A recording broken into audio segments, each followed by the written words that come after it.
المصري القديم كان بيحب قوي التصوير ويحب يصور نفسه ويصور حياته ويوصل لنا حياته كانت عاملة ازاي قديما. المنظر قدامكم ده دي عبارة عن لوحة فقط، مش مكتوب عليها أي حاجة دينية أو النصوص الدينية مش مكتوبة.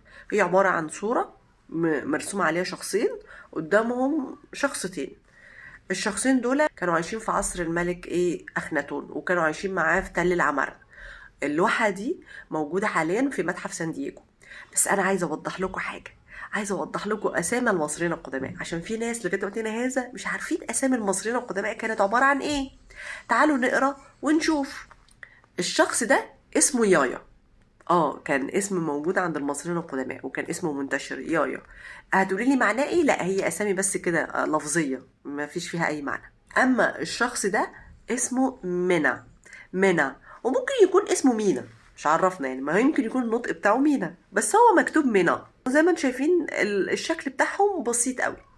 تعالوا شوفوا بقى اسامي الستات دي اسمها شتي. دي اسمها شتي. ودي اسمها ايه؟ تخيلوا اسمها ايه؟ اسمها ميري. والله اسمها ميري، مكتوبه اهو فوق اهو. شفتوا بقى اسامي المصريين القدماء موجوده لغايه وقتنا الحالي عامله ازاي؟